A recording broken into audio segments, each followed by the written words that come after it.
This is episode 241 of the Andrew Hines Real Estate Investing Podcast.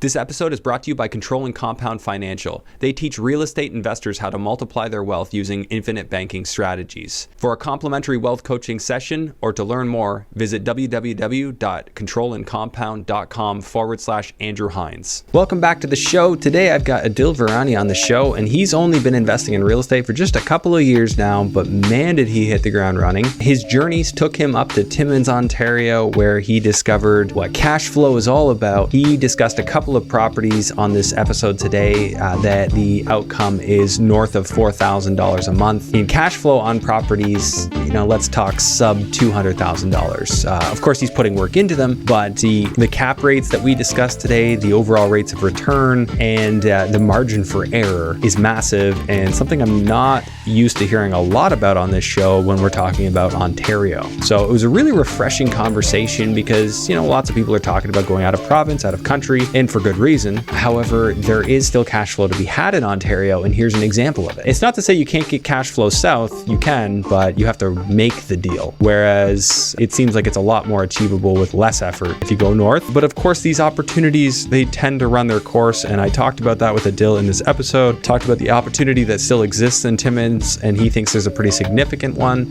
He talked about how he's running a student rental operation up there, and what he's done in 2 years is truly inspiring. So I think you're going to get a lot out of the episode. As always, I want to remind you about our GTA West REI meetup that happens monthly. Please make sure you're in the Facebook group so you can find out about our next event. And just want to ask you, if you haven't already done so, please take a moment to rate and review this podcast. It helps it get out there so more people can find it and helps the listener and viewer base grow. So I really appreciate that if you could. Now, without further ado, let's go ahead and jump into episode 241 with Adil Virani. Hello and welcome to the Andrew Hines Real Estate Investing Podcast. I have Adil Virani on the show, and I've seen your name online a lot, but you reached out to me and said you wanted to come on. I think you're up Northern Ontario doing investing. That's right. Okay, so we got a lot of people in our community doing that, and I'd love to hear your take on it. But first off, just give me the backstory, how you came to be sitting here and how you got into real estate. 100%, yeah. So thanks Andrew for having me. So backstory, it's not a long time ago since I started in real estate, even though a lot of people feel like I've been investing for quite a bit. But just a little bit about myself, I'm still working my 9 to 5. I work as an actuary. I'm not sure whether you're aware of what that is, but 95% people don't know. So it's probabilities of loss and cost benefit analysis and all that stuff. You got that. Yeah. You got that. So I work for insurance companies to help them predict, well, at least we can try to predict the possibility of a future loss. And if that happens, what is the severity of that? So that helps insurance company create risk models for the pricing of the insurance premium. So I see things in my life very differently to begin with. Like whenever I see, even in real estate, I see different types of risk that could come with that. For sure. How to mitigate them, how to put buffers for them. So that really helps me kind of bring that knowledge in here. So I really love what I do. So my goal is not to kind of quit the job, that's it, but it's like more supplementing of what I always do, because that's what I love doing as well. I got introduced into real estate by my realtor who helped me buy my primary residence back in 2020. And his name is Isaiah Bailey. He got me in, and we got a primary residence. And myself, I work as an actuary. My wife, she's an accountant, an IT auditor by profession. So if you're good, both professionals, don't have kids yet, so if you're saving a decent amount of money. And at that point, I told my realtor that, hey, I really want to get into some investment. And he kind of suggested me to listen to your podcast. And I started listening to it 2021, I would say start of 2021. And that's when I got addicted to it, a little bit of real estate. And then we got into turnkey rental in St. Catharines. Okay. So we got a duplex there with the ridiculously low interest rates. It was cash flowing crazy, even as is. So totally honest with you, I didn't even change a bulb in that property. It was as turnkey as that. I got it rented the day one. It was cash flowing $1,000 a month back then. So all it takes is just a full down payment, and then you can do it. Yeah. Yes, exactly. So I think it costed us $130,000 all in, like down, closing, everything. Yeah. And at that point, I was like, this is amazing, but I want to do more of it. So you're almost mean, you're getting close to a 10% cash on cash on that one. Yes. Which that's pretty rare. I mean, how did you? I guess your realtor just ended up helping you out with that. With that. Yeah. Yeah. Okay. So even though I was in Mississauga, my realtor, like he would take me to properties in Niagara region, St. Catharines being one of them, and they just happened to be. We were able to find a duplex. It's actually, I wouldn't say it's a duplex. It's like a bungalow with the in-law suite in the basement. Okay. So it's like a 3-bed on the top, 1 bed in the basement. So you're just being technical because duplex. Well, isn't duplex actually supposed to be one over the other? Yeah, it is. Yes. So you can call it a but duplex. in-law suite because it doesn't have legal status? Or? Yes, okay, correct. Yeah. Exactly. That's exactly what differentiates them. But going back to why I ended up in Northern Ontario, and at that point I wanted to do more of it. I'm like, I want to grow more, but I didn't have the patience to have 130,000 again, because it would take me another 2 years. Well, I mean, isn't that how we all sort of started? I mean, unless you like binged real estate podcasts to start and you were like the working partner on a JV or something, a lot of people come in and then they hit that wall after 1 or 2 because they're like, oh, where do I keep getting the down payments? Exactly. And that's where it happened. But it happened real quick. I closed, just to give a perspective to yourself and your listeners, we closed on this property in June 2021. So it's about just 2 years. Like, that was my first rental property in St. Catharines. Okay. Yeah, exactly. So I really wanted to grow faster, and then I started listening to your podcast, and I literally binged all of those episodes, and I reached to the point at which you were explaining BRRRR, and I was like, this is interesting. And at that point, I hadn't taken any coaching at all. I was just trying to do it by myself, and I really liked that model, but I didn't want to apply that model onto $1 million property here in down south. So I wanted to do something where even if I was to screw up, if that was a possibility, it wouldn't kind of take me down completely. So that's where I started going to real estate meetups, and I met one of the individuals there who was investing up in Timmins, and they told me that they have a property up there. They were wholesalers as well. They would want me to come in as a money partner. So I was like, this is a good opportunity. I would learn that way, and I offered them that, hey, I just want to be a little bit more involved than a normal money partner, so I get to know a little bit more. I want to do this someday. So that's how I got introduced to the market of Timmins, and this was in October 2021. So 6 months, about 5-6 months after I closed on my first one. So you're not even 2 years yet. Not even 2 years. Yeah. And at that point, so this is a blessing in disguise, because this was happened at that point. When it happened, it looked pretty awful to me. It was a tough time, but when it happened. But now when I look back at it, it's a blessing in disguise. So what I mean by that is I have this JV partner, and that's why, for that reason, I closed on the property in October. I was bringing in the money, and I was also bringing in the renovation funds, right?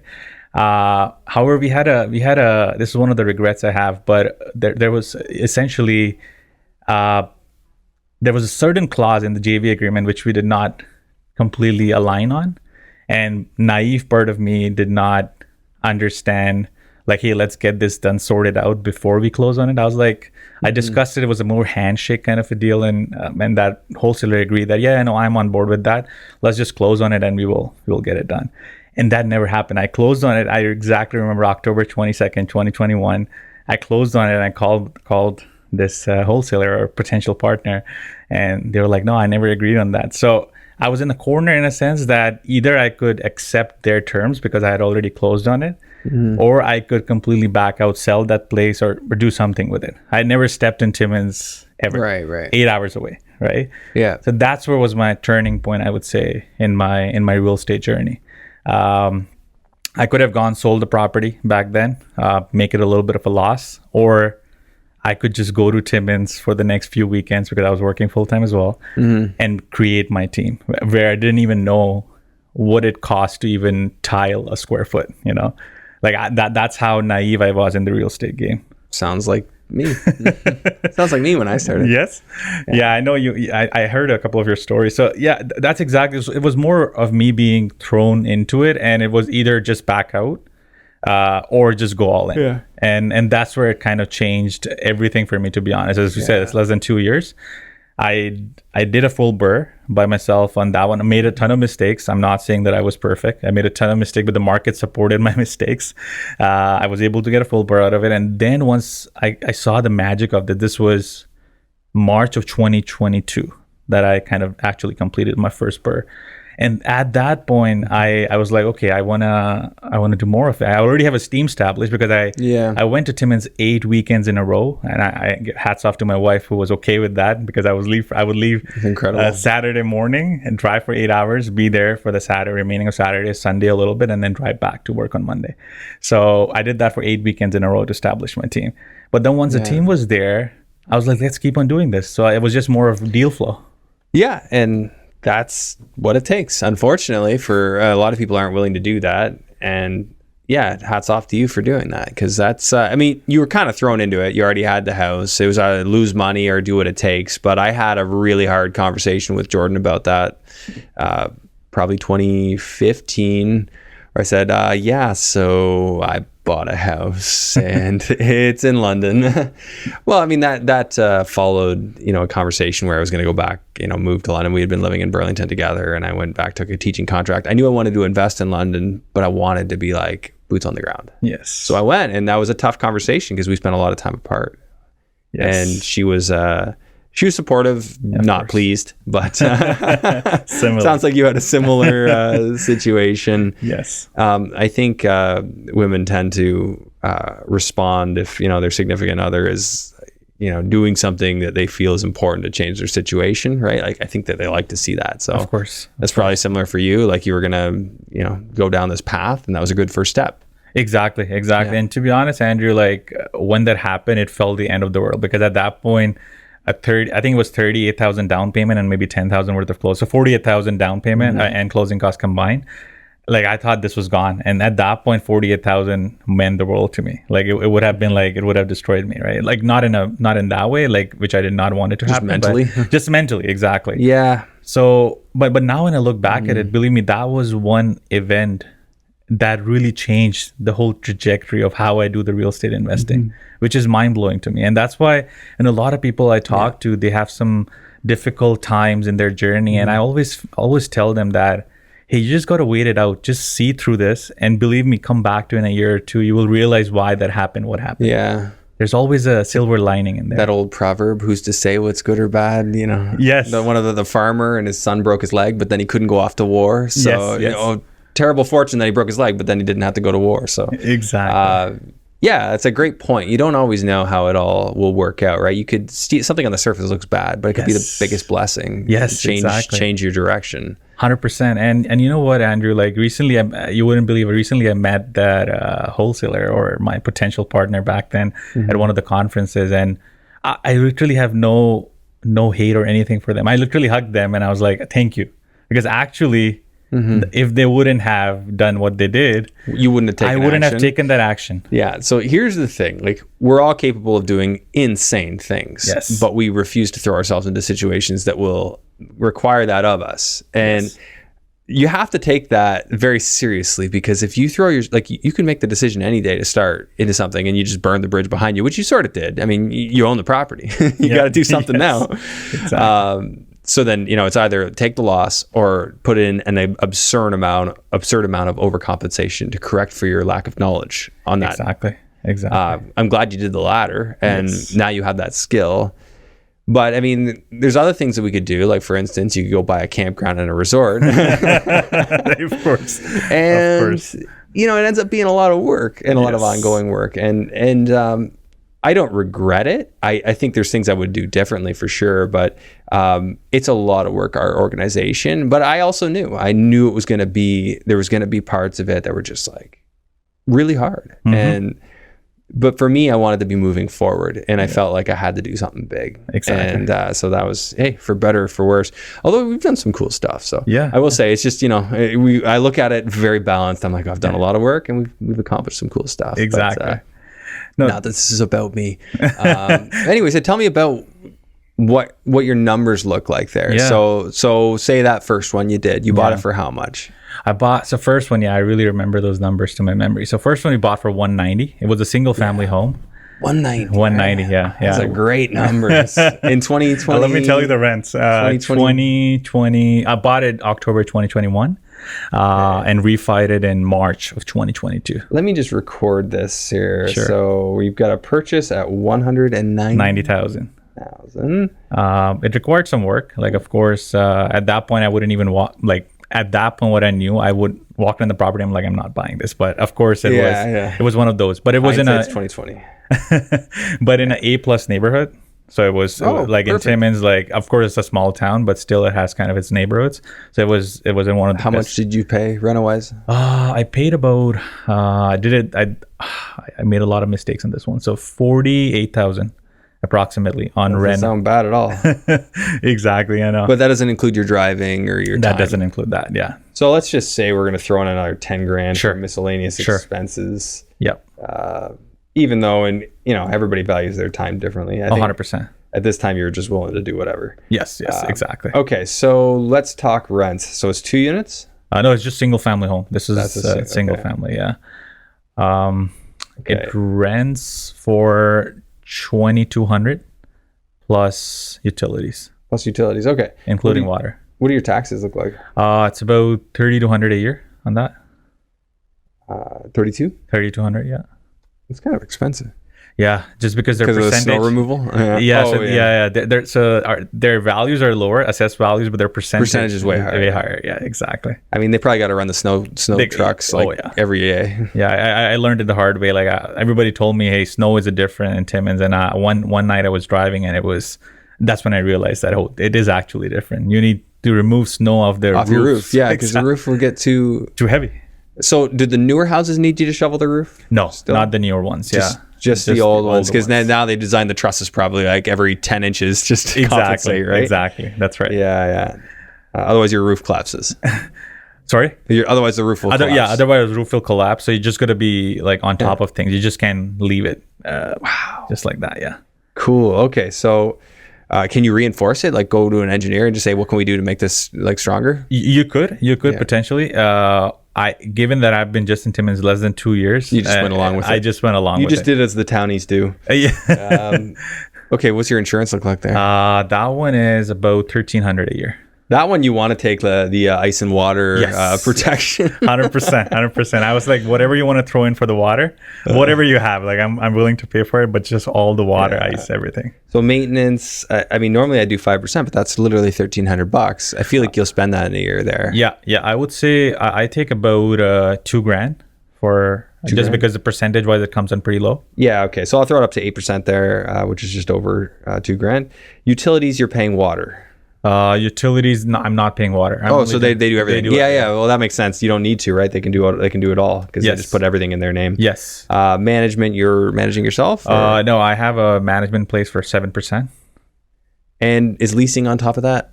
If they have to put a new tenant? No, they usually it's very different in Timmins, which is weird, but good for me. They don't charge for putting in a leasing. Yeah. It's just part of it. I mean, in my mind, that's the way it should be, coming from the customer standpoint. Exactly. Because I really don't want to give the property manager incentive to turn over units. I mean, not that I think they're looking for it. I think most property managers want tenants to stay put, right? Because leasing a property is work. Exactly, it is a lot of work. But it also, they get paid, a big chunk. Of course.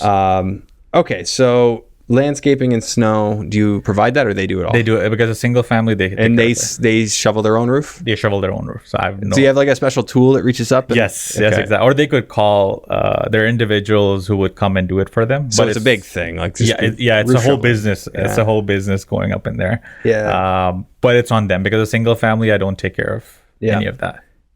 Okay, so let's just go ahead and plug in these numbers. I'm going to actually plug in the end value. Did you BRRRR this? Yes, I did. This refied for $295 once we're done. $295. Okay, it's been a while since I ran a perfect BRRRR calculation here. Let's. This one was exactly perfect BRRRR, but I'll give you another example where it was in home run. One second here. So let's go through this one first. Yes. What interest rate? So I had about... That was still in the good interest rate. Yes, but I still didn't lock it in until a little later. It was 3.5. 3.5. Okay. On 30 years. Yeah. So until your 5-year renewal, it's doing good. Yeah, exactly. And then hopefully by then the 12% renewal won't be a big deal because you'll have the rents way up. Exactly. I say that just as a joke. All right. So your cash flow on that looks to be like 396. Sound about right? Is that a month or month? A month, yeah. That Yeah. sounds about right. Yes. That's all right on a little one, right? It's not a big house, and not a big investment. No. Well, your investment. Let's calculate what your investment is. So you were all in on the deal for 248, and then your new mortgage was 236. Correct. Well, I added in the 10 yes. So you were basically a perfect BRRRR. Exactly. I'm calculating that you're in 10 grand just for your own efforts and what have you. Yep. But I mean, no matter how you look at it, even if you were in a full 20% down payment with land transfer and legals, you would still be a 24% return on investment, assuming 2% appreciation. If you can't assume that, if you go 1%, then it brings you down to like 20. The big difference maker here is your cash flow. Exactly. Your cash flow, and then you got that low interest rate, which helps. Exactly. So if we were to adjust this deal to today's numbers, what would it look like? Like what would it have cost to buy it today? Exact same single family home. Yeah, exact same condition. The condition I bought it in, I would probably have similar for 250 would be the line. So it's up like big time. Oh yeah, it has, because I've seen when I started in Timmins, I could count it on my hand how many investors were there. Now it's like every day I see new investors coming in there. Yeah, and then the reno's still going to be in the same ballpark. Reno's still probably going to be a little higher if anything. Okay, so then we'll call it a reno 65,000. 65,000, I would say. Yeah. Yeah, so that puts you all in at 315, and then what's it worth in the end? Right now, it would appraise for about 340-ish. I would say 340,000. Slightly lower cap rate. Yes. And then we do have to adjust the interest rate. So now it's going to be more like a 6%. Yeah, 6.5. So then you're a negative 164. So this is where investors start getting creative and figure out, how can I make this better? It looks like our next stop is Saskatchewan, guys. Wow. Maybe we won't skip Manitoba. But let me tell you, Andrew, like I think this one, I wouldn't do this deal again. It was just a starting point. Now what I get myself involved in is 5+ units in Timmins, and if I tell you the numbers for those, your mind will be boggled. Like it's amazing how much cash flow you can still have on these, because the rents have gone up ridiculously high in Timmins because of the few reasons I can talk about, and the prices have not caught up yet. Like the investors are coming in there, but how I see it, especially working in insurance, is I like to see the markets where the replacement value, which you always get when you get an insurance quote to replace that building, is always higher than more than your investment. Yeah. So that's that's the market I like to. You've heard me talk about. Yeah, I have. Less than the cost of replacement. Exactly. Yeah. I have. Yes. So when hearing to you, and especially with the insurance background, when we see that's one of the factors that determines your premium, right? So when I look at the Timmins duplexes or triplexes, their replacement cost is like still close to $500,000, but you can still buy a duplex or triplex. But you literally cannot build them for those costs. No, definitely. That is a great market to be in general. I mean, now I don't know about shoveling my roof, but hi friends, I just wanted to take a moment away from the episode to tell you about my brand new structured coaching program. This is the first time I've ever offered a structured coaching program where we'll have regular meetings in addition to an intro call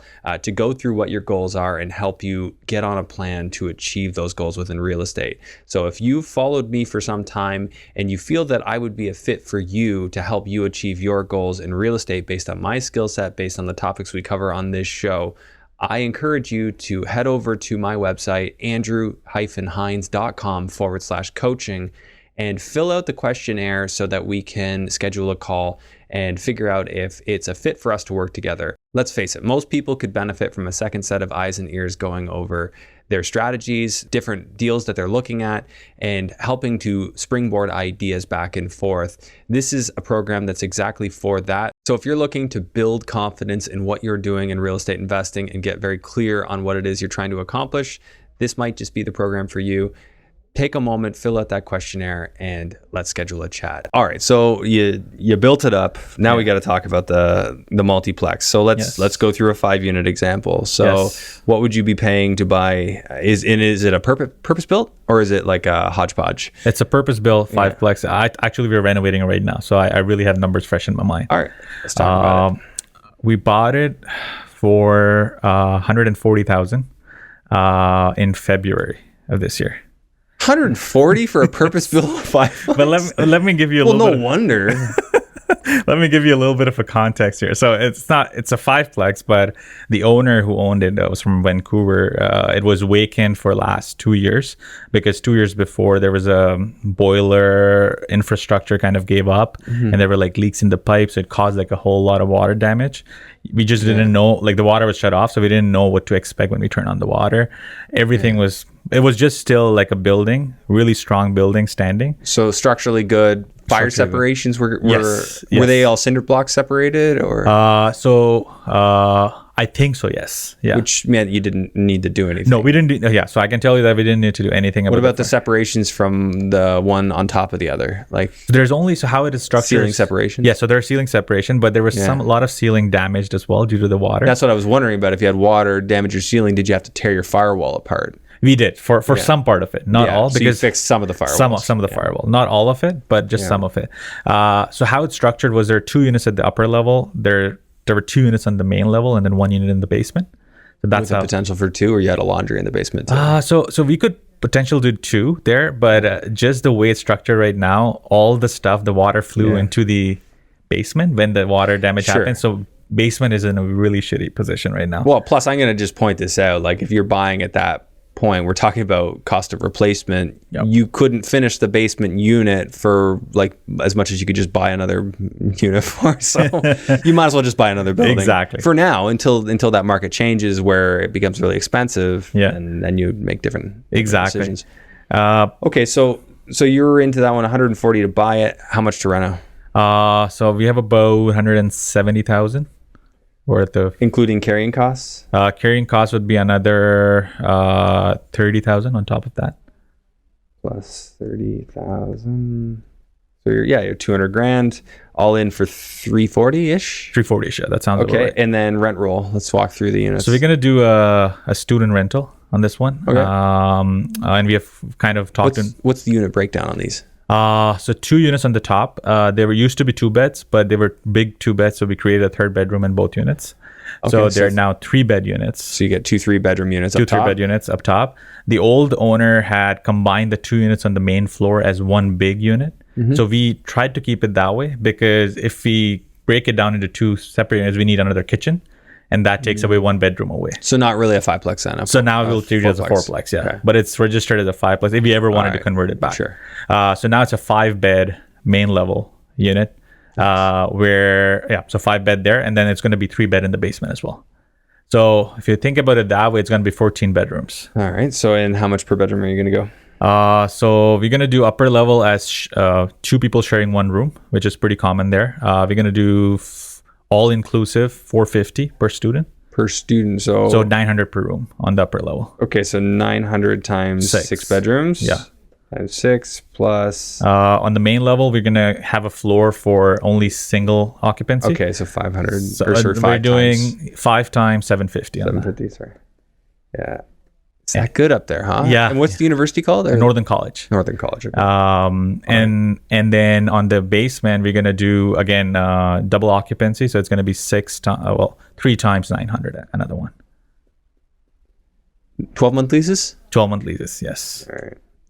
Okay, so that's $11,850 a month. Yes. You were not kidding about the blow my mind thing. Yes. I mean, you just wait till we get to the maintenance number. Oh yeah, of course. I'm going to be as an actuary. You should. I do. Adding that number well. Oh, 100%. That's hilarious. Of all the things, does that qualify as ironic? It does. It totally does. Yes. Okay, so taxes, how much? Taxes are pretty cheap there. $3,500 for that.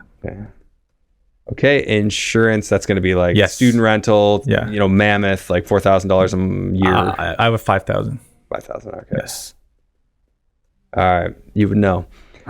Okay, so maintenance, like I'm going to say, well, if it's 8%, that's $11,000 in a year. But I mean, somebody might have a paintball fight in your house. Yeah. That's happened in one of mine. Yeah. Before I knew to make nice units, I attracted people who would have a paintball fight. Now, I don't know if Northern College students are any like Fanshawe College students, but no slight to the Fanshawe students. But I've had a few stories told to me. Of course. Like what are you expecting here? Have you any experience as a student rental landlord? Yeah. So I have a couple of units in my other 6 plexes I own, which a couple of units are student rentals. And usually these students who are coming to Northern College these days are coming from India.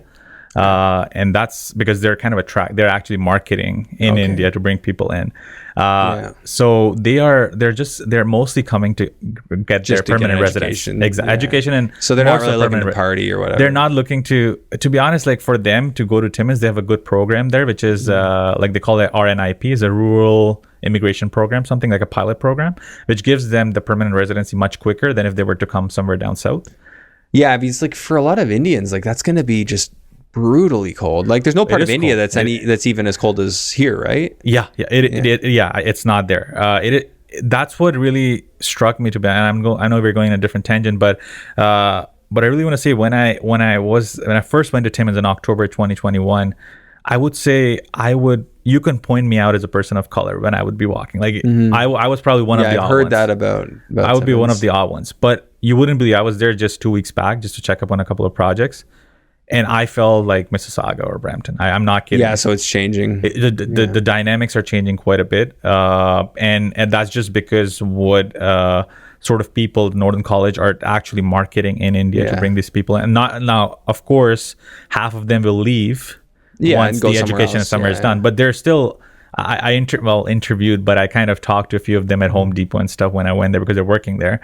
And I was like, do you plan on staying here? And at least I had some respondents who just plan on staying there because of still comparable low cost of living. It's still high, but it's still lower. Yeah, I mean, some will. I think there are probably, and I wish I had the data to track this. Of course, probably a lot of them just leaving. Yeah. Like, oh, I thought Canada was something different. Yes. Or maybe going to a different province. Yes. But okay, so utilities wise, you're going to have a hefty bill there. Yes. So we have, we're going to have, what I put in for was hydro about 10 grand for the year. Okay. For the year, yeah. Okay. And that's water included. Exactly. And we would have gas for about I put in 12 grand just to be safe, a grand a month. Purpose-built building, all sharing one boiler. Yes. Yeah, you're not going to be that much, I don't think. Although it is Timmins. Yeah. So I took an estimate from my other buildings, and it was. I've never done student rental, like a whole building of student rental, so that's why I couldn't. But it was coming out to be 8 grand. Sure. I just better be buffer it. Better to be conservative. Yeah. All right. So management, you paying a manager? Yes. I'll have about 7% for that. 7%. So that's 10 grand over the year. Yes. Landscape and snow, you're obviously going to have to do that. So that's not going to be cheap. So the good thing is this one doesn't have a lot of front space. So it's really just the parking lot. So the part of the town this is in, there's not a lot of parking. Like there's only street parking. Okay. So you don't have. So it's just a really small patch of. So there's no snow plowing. Yeah.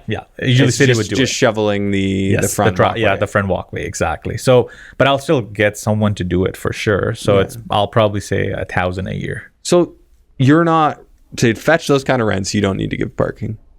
Well, especially in that part of the town. But that part of the town where this 5-plex is located, it's known to have lack of even the single family homes there park on the streets. Wow. Yeah. Interesting. Yes. All right, so consumables, you won't have that here. Miscellaneous, I like to just throw $500 in there. Anything else like garbage disposal, any other fees? You're gonna have internet? Did you already cover that? So internet is about $100 a month. Okay, so we better throw that in. So we're gonna have $1,200 for internet. What else? Okay. Yeah. Any cleaning? You offer cleaning? Yes, cleaning. So we'll do cleaning once a month. I think it was about 4,000 all in for the year. All right. Good thing I'm asking you all these questions, just thinking of the things I hear people talk about. So we're trying to throw every expense we can think of in here. Of course. Nothing else we missed? That's what I'm thinking. But we got that management, internet. But they'll just take their garbage out to the road? Yeah. They'll just take the garbage out to the road. Okay. Yeah, I can't think of. Okay, so what would this appraise for when it's done? Once it's done, as a 4-plex, it's gonna appraise for minimum $500,000, so $500,000. You're gonna get 75% loan to value in that. Okay. So commercial financing? Commercial financing, exactly. With a credit union? Yes, credit union there. 25-year AM? 30-year AM. They're gonna give you 30? Yeah, they're giving 30 a year. Oh, all right. 7%? 6.5. At least the one I have locked up right now. Wild. Dude, that's insane. Okay, Yes. so 6.5. So your mortgage payment is $2,300 on something that has a monthly revenue of $11,850. Exactly. So $4,623 is what I got as the monthly cash flow. Yes. Monthly cash flow. That sounds about right. Yes. That's almost worth going to Timmins for. Exactly. Is that still a findable deal? Maybe your entry point wouldn't be 140 now. So this is one of the off-market deals. You could still find something on market for something of that sort for 200, 220 if you wanted to. So of course, you will still get a cash flow. The only thing is you might not get a perfect BRRRR out of it. Yeah. Oh, we didn't cover that part yet. So you're 375 new mortgage, you're 340 all in. Yep. So 35 grand difference potentially in your pocket, less the legal fees. Yes. So yeah, maybe you're going to throw 20 grand in your pocket or something. Yep. That's all right. Yeah. That's 20 grand in your pocket, getting paid to own real estate. So, Yes. I mean, you can't even calculate your ROI your on actual ROI because you don't have an investment other than your time, which we could technically calculate an ROI on if we wanted to put $1 on your hourly. Yeah. But total return here. So we've got pay down of like $4,900 a year. We've got appreciation at 1% at $5 grand, and then your annual cash flow of $55,000. Yes. So $65,000 in annual return, the bulk of which is cash flow. Exactly. That's Which the way is you what I want it. like. That's the way you want it to be. Because now, what can you really rely on with the rest of it?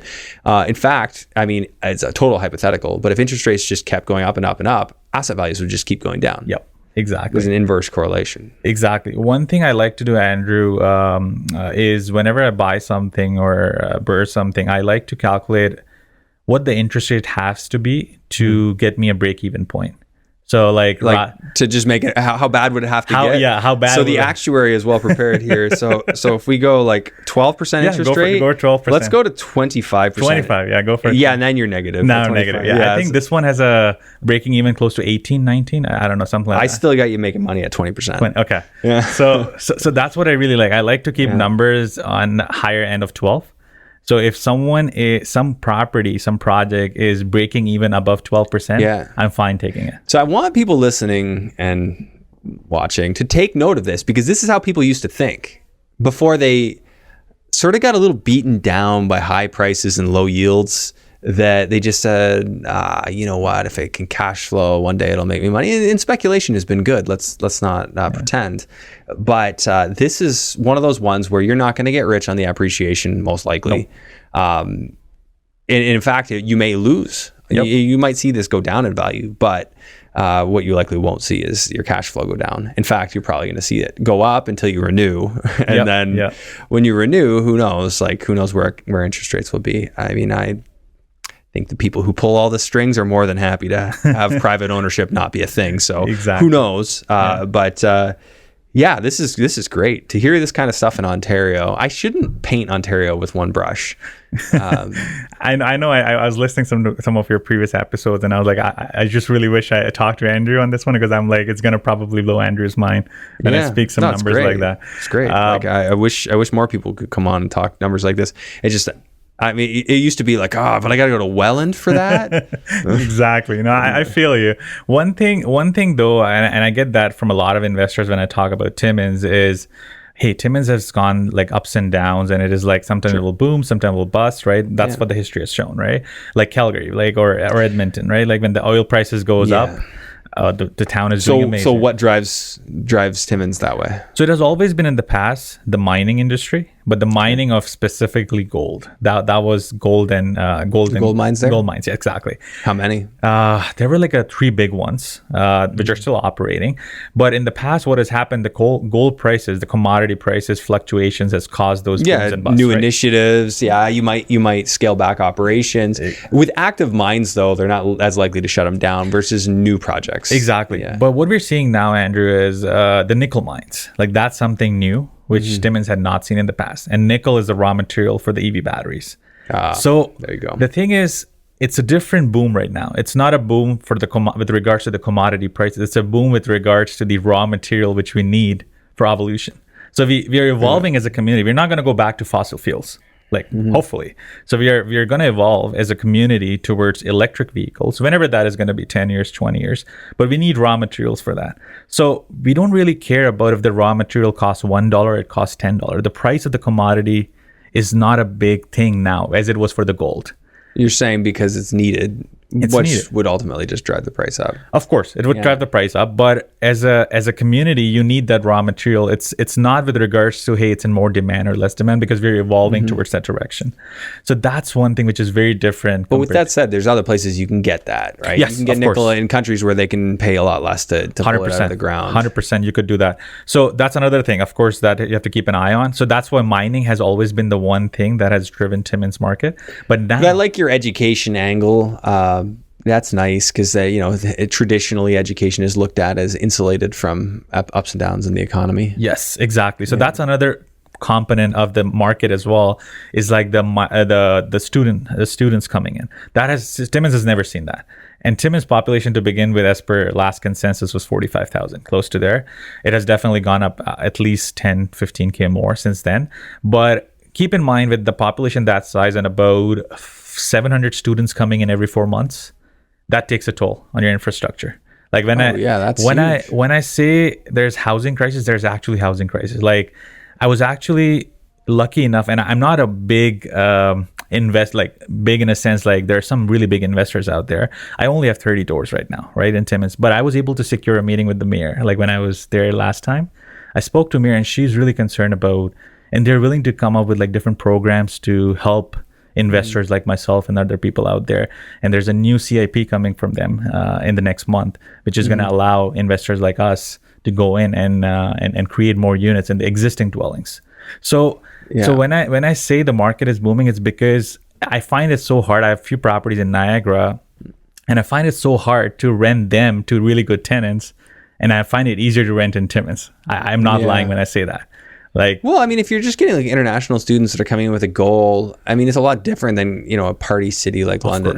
Of course. It's very different. I totally understand. And that's another angle. And the third point I want to say about Timmins is the rail, which is coming in, which is already approved. It's in 2027. The first rail is going to come in, which is going to go from Union Station all the way to the last stop being Timmins, Cochrane. Oh, wow. So that is huge. So it'll be a via rail line?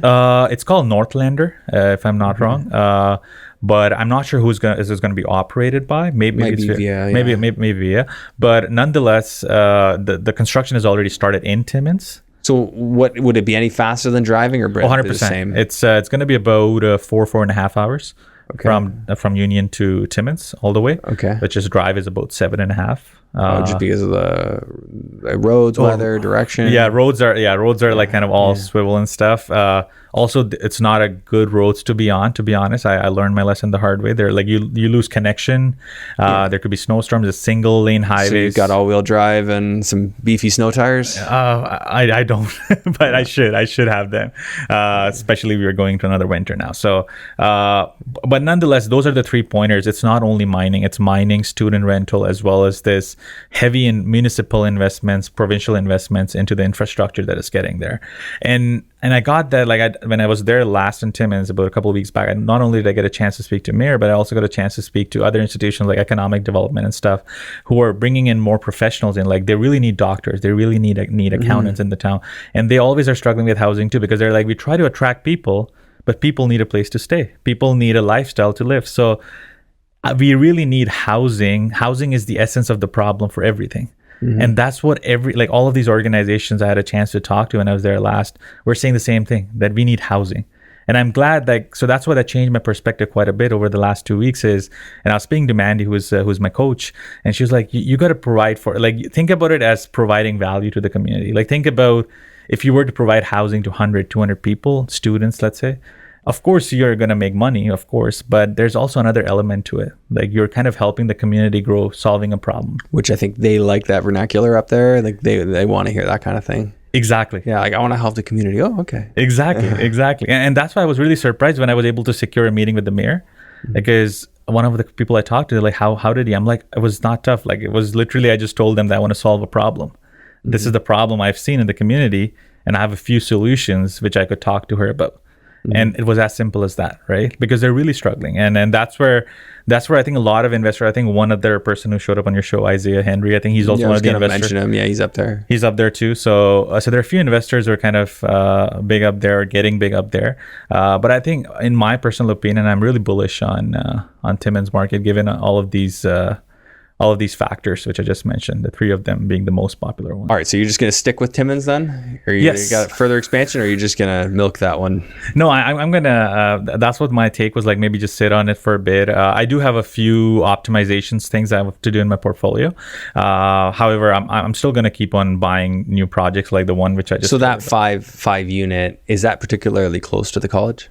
There's a bus stop right as soon as you step out of your door. There's a bus stop right there that takes you directly to the college. Okay. So and do they get bus pass included with their tuition? With their tuition, exactly. Yeah, that helps. So exactly. So that's why that's a big plus. It's in a part of a town, so it's not exactly in Timmins. It's like Timmins is like a combination of a few small towns, so Timmins core, and then there's a small town called Schumacher, which had the image in the past of not being that desirable place, maybe a C class neighborhood at the best. And then there's Porcupine. Porcupine is where the university is, or the college is. A lot of students prefer to live close to the bus stop, so there's not a lot of student housing in Porcupine, so it's usually Schumacher or Timmins. The buildings I'm trying to acquire are in the Schumacher region, so a lot of people might not bite on them, and that's what gives me an edge. But over time, myself included, and 2 or 3 other investors, big investors, are buying a bunch of stuff in Schumacher and revitalizing the town. So over time, even now when I go in, there are people who prefer to live in Schumacher than Timmins, because there's a homeless shelter that just opened up a year or two ago in downtown Timmins, which is causing a lot of violence in the downtown area. So that's why now people prefer staying more in Schumacher area than they would actually in the Timmins area. So that's why I think I got lucky in that way, and also a little bit strategic as well, when myself and a couple of other investors got together and be like, let's just keep buying stuff in Schumacher, just stabilize them. Yeah, it's amazing what you could do. A small community like that, you can transform it. Exactly. Like, you can just work together to just buy it up, improve it. Like, pick a few different streets and let's just make these streets better. Exactly. And drive out, riffraff if it's there. Exactly. Drugs and violence, get it out of there. 100%. Yeah. So that's what I've been. That's what our plan is, to keep on doing that, and that's what the meeting with the city was about. Exactly that. Hey, you have a few buildings, they're up for tax sales. There are a bunch of land. Like, I'm willing to make it work. I have a team who can make things happen. But would you be willing to give us some grants, give us some facility, like loan facilities at low interest rates? Because at the end of the day, we're just burning it out, right? So I don't want city to give me money. I just want city to create multiple facilities, which I could kind of do 5 projects at once. And then when I burn them out, they get their pot of money back, right? So you want them to fund you? So do some projects, not fun in a way that it also provides them value, because essentially what I'm going to do is, if you have a pool of funds where we could just dabble into, if you wanted to grab on a project, we could have some of those units dedicated to low income housing. We could have some of the units dedicated to student housing, and we could have some. So they would give you loans. Exactly. The city is open to that? I've presented them these options when I was there last time. It's bold. They weren't open to it completely, but they were like, wait for it until the CIP comes out, which is in the next month, in October, I think. What's CIP? Their community improvement plan. Oh, okay. So once that comes out, it has a bunch of new stuff on the housing part. So we'll see how that goes. But I was like, worst case, they're gonna say no, right? Like, doesn't hurt to ask. We'll ask, and so we'll see where it lands. I like that you asked. That's pretty cool. Exactly. So does every building you have do as well as that, or that's just like a special home run? That's a special home run for sure, but it's just pretty recently that I started into bigger multifamilies. Like, I own the 30 doors I have are mostly a combination of single families, duplexes, and triplexes. The 2 big buildings I have is this 5plex, and then another 6plex, which we just refinanced about 2 months back, 2 or 3 months back. So those 2 ones were the home runs. Like this one and the one we actually did a refi. And I was happy enough, like, once we refied that one out, we had about 55,000 left after, like, on top of what we had invested. And I was, and then again, cash flows are pretty similar to that. And I was able to, and that's why I love real estate, is I was able to buy a car I really loved. And that is like a proof and testament when I wake up every morning. It's like, I look at that. Real estate bought this. I know, exactly. And, that's good. And that's what it's kind of drives me every morning, to be honest. That's amazing. Car. It's Porsche Boxster. Okay. Boxster. It's 02, so it's not new, but it's one owner, really well kept. Yeah. And to be honest, not just, and did not specifically want that car, but it was more of a statement which, growing up, like because I was not born and raised in Canada, I came to Canada as an international student back in 2010. I went to Waterloo for my actuarial science, graduated 2015, and I've been working since. So growing up, and I come from a lower middle class family. So growing up, I always loved cars, but my parents always had that mindset of, hey, we can't do that. Like, that's just not. And I always felt like, hey, no, like I want to make it happen.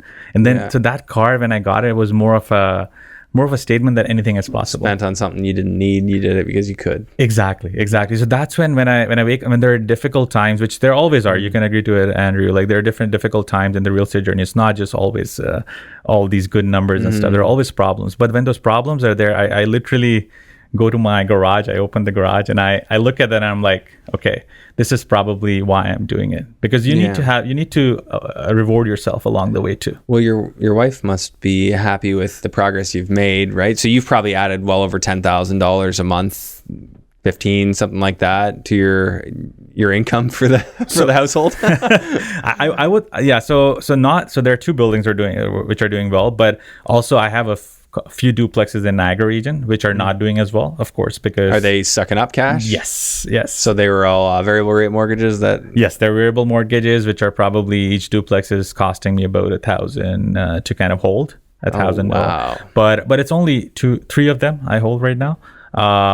But that's still, I'm happy that I have the other part. This is why you have, like, and some people would take a strategy, they'll have an area that's likely to appreciate that won't cash flow as well, and then they'll have an area that cash flows really well, less likely to appreciate, and the two complement each other. Yes. In this case, this is exactly what I talk about when I say people, you can't do negative cash flow unless you have, $15,000, $20,000 of cash flow coming from another area to cover those losses. Exactly. That's what it is. So and it's a different strategy, Andrew. Like the Niagara one, to be honest, those have been really the purchases which really was money made on the buy. And I mean, when I say that, is those decisions were made like as quick as, like, I've never made those quick decisions, because I think, so Sean Rhea, you know him, right? So he's my partner in a couple of lands in Belize as well, which we own. And he just called me one day and I was like, hey, one of the buyers backed out on this duplex. It's the lowest available duplex. It's already negotiated because they couldn't just close because of the financing. It's already negotiated down to ridiculously low price. Do you want to you have to just make an offer right now? And I was like, okay, let's do it. And it was literally like 15-minute conversation I had with Sean. And we offered something, and that was the lowest price duplex we ended up in the whole Niagara region. Like, for, well, of course, there are now more, but when we got it, it was like we secured that duplex, really well-maintained duplex in a Fort area for $410,000. So that was, so there are certain deals which I bought which maybe doesn't cash flow, but it's already a built-in equity in there, which if I was to sell that right now, I could probably have that 100,000 more. In my mind, though, if you were to calculate a return on equity, like say you got $100,000 in equity in there, even though you didn't, well, I mean, I don't know what you put into that, but say you have $100,000 more than you put in. Correct. Is that equity, what is that equity yielding? If you were to do a return on equity calculation, so you're at your annual return. So what's the logic in hanging on to those? Yeah.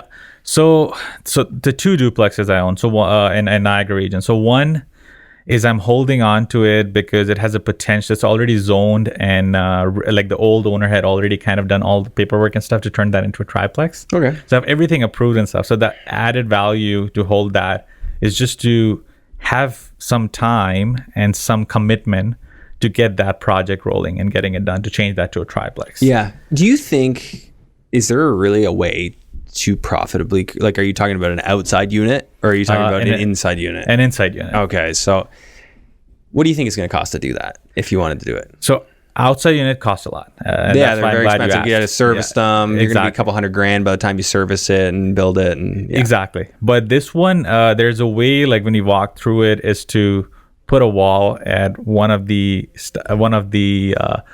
spaces On the that main level? on the upper level that kind of separates it out. So there's not a lot of work that needs to go there. Maybe I would say fire separation. Even yeah. if the walls are there, you still have to rip them off. Of course. So it's not a big work. Like maybe one wall, you rip it off completely and kind of put fire rated stuff and stuff.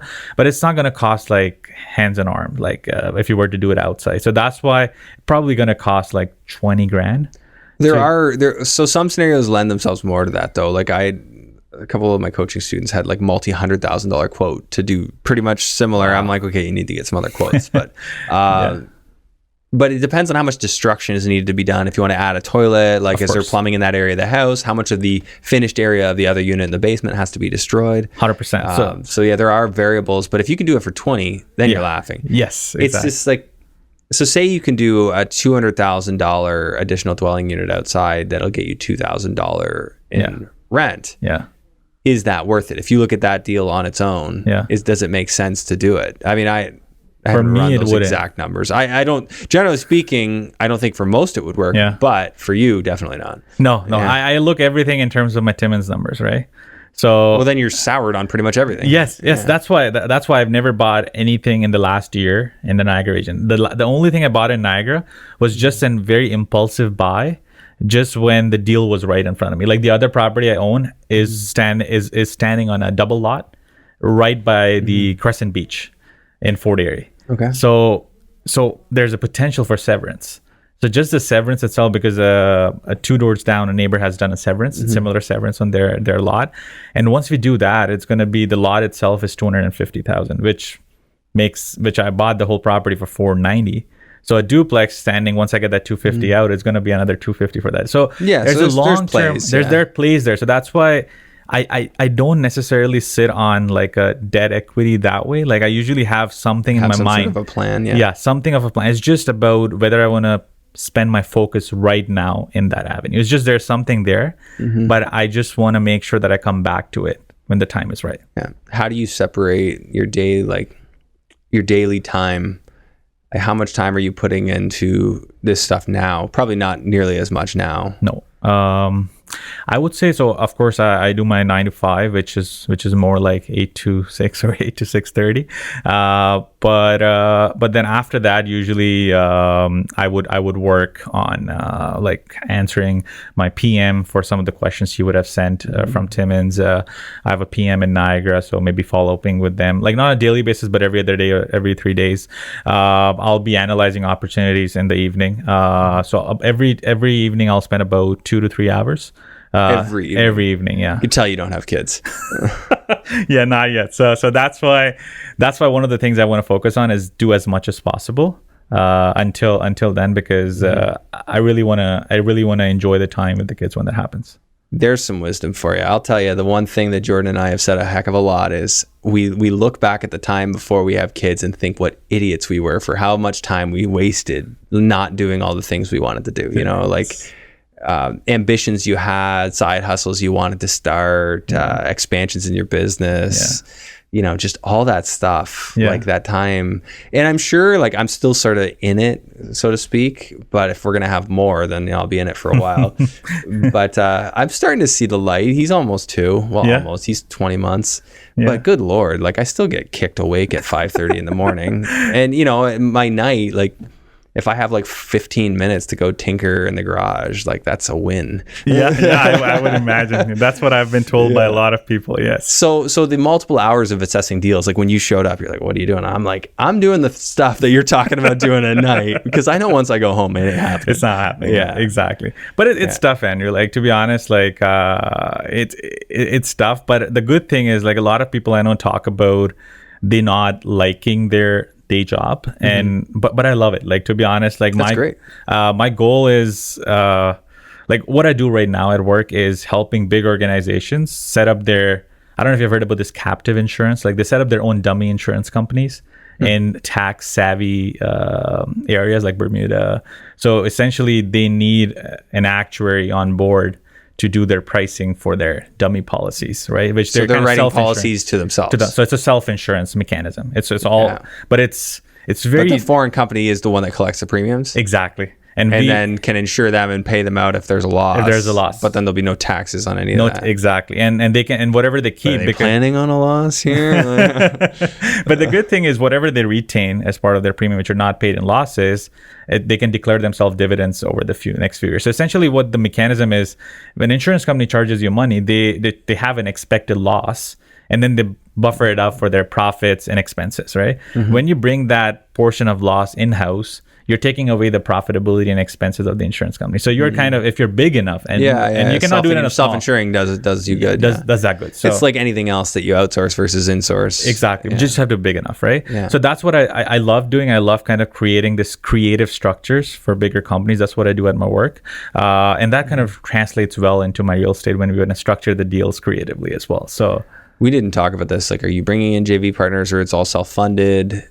So all of it right now is purely self-funded. All my recycling the capital. But I've reached to the point at which banks don't like me, as always. Well, on my personal side, commercially they will. So there are a lot of opportunities on the duplexes and triplexes. So I'm gonna hopefully over the next months, I'm gonna do something where I can bring in partners on a smaller deals, which we might not qualify. Yeah. Well, you could still commercially finance those. That credit union will probably start dealing with you on those, but the cash flow won't be as good. Exactly. Yeah. So is it worth taking on the partner, or? That's one thing I kind of asked myself multiple times, and especially as Mandy being my coach. Yeah, she's all about the JV partners. Yes. But one thing I really like is control of my own kind of portfolio, and I know bringing in partners kind of dilutes that.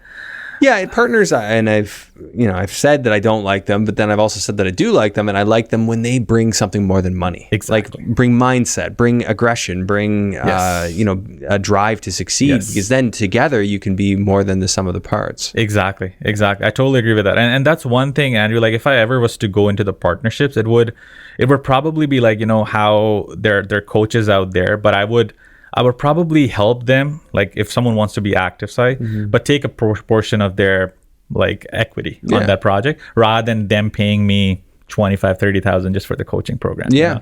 So that helps them grow. And I feel also kind of bringing in the value to them. And I also don't have to be actively involved there, because they take and they run the show. I'm just there as a more advisory and making things happen, having my contacts in place for them. So that's my goal on the partnership side, I would say. Very cool. And how often are you going up to Timmins, and do you suspect going up there? So if I don't want to, I can just completely forget about it. The team, I've set it up there. I can all do it, but I just like to. So I do it every 3 months. I would go there once just to check up on the projects, just to catch up with my team, taking out them for dinners, kind of making them feel appreciated. And now, more recently, I've been doing every month just because I'm trying to schedule some meetings with the government officials, trying to get involved and align my interest with their interest and kind of see what we could do together. Because you can always do so much more if you're working with the current, not against it. So for sure. So that's what my goal is over the next few months, is maybe make more trips and get into not only the real estate, but I'm trying to get involved also in the business side of things, like buying businesses and burning them. So that's what interesting. That's what getting me into like excited. What kind of businesses? Timmins businesses? Timmins businesses in particular. So so there are a bunch of stuff there that the Economic Development Corporation, which I talked to, have in mind, which they really want to set up. Or which is already there, like a laundromat or something, which is already there but not operated to its full potential or not done efficiently and stuff. So same thing, like buying really undervalued businesses of that sort and turning them over, because I've already a team in place. I have a ton of people from college who are looking for jobs. I've already an arrangement with the Northern College to have like a kind of a co-op program or something for them to come in and kind of, that helps them, but it also helps me. And there's a bunch of grants in place that could be provided to the businesses I set up. Nice. So that's the goal. Like goal is to, but a lot of people ask me when I move to Timmins, but my answer is no. I would never move to Timmins. It's too cold up there. My wife would never agree to that for sure. But we're going to keep growing up there. Yeah, that's, I mean, that makes perfect sense. You don't need to live where you invest. And I think people need to, especially nowadays, and especially if you live in Southwestern Ontario or the Golden Horseshoe, you need to hopefully be at least open to not investing where you live. Yes.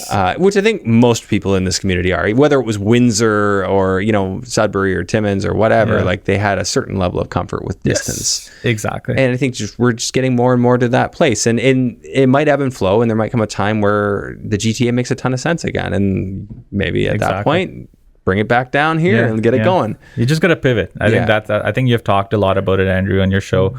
The pivot is the key in here. Like you just got to keep pivoting. There are so many times, even during the journey, like even within a certain city, that things you might have thought about did not work, and you just got to pivot. It's just how quick you can pivot and make things happen for you. Well, you've put yourself in a really great position to be able to do that. And I need more of this in my life. So just keep nattering at me with these numbers. And I'll show you. No, that's great. I really like that. So thanks for doing this. Where do people find you and follow you?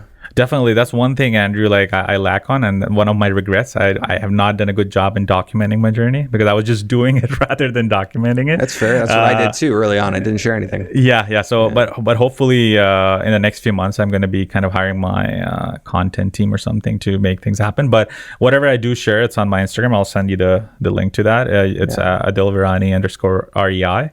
I keep posting it there, whatever I can, but I'm not a frequent poster. Nah, it's not a big deal. I feel like Instagram's just a place where a lot of people just send DMs and stuff. Yes.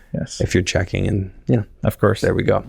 Okay, so they can reach you there. Yes, of course, please do. And was there anything that you wanted to speak about that we haven't touched on? I think one advice I would just like to put because that really helped me and that changed my life. And that's from my grandfather. I know. So there's a saying in our own kind of language, but it translates to like living below your means, or like people say that, hey, always make sure that you expand your legs to the level at which your parameter of the sheet you're in. Mm-hmm. So that kind of says that, hey, just be within your means. But my grandfather always never agreed with that. So he was like, no, I should never constrain myself. I should actually work on expanding my sheet. So rather than constraining myself and going in that limited mindset that, hey, how I can save or how I can live beyond my means, how do I increase my means? You mean beneath your means? Like no, just increase your means. So like rather than reducing your spending, grow your means of income. And but let's face it, most people don't think like that. Don't. 99 out of 100 people you would meet here in Canada, I mean, maybe with the exception of a lot of the newer immigrants who come here hungry, of course, they think about their job. Exactly. What their job will do for them. Exactly. But people aren't thinking side hustle. How can I solve people's problems?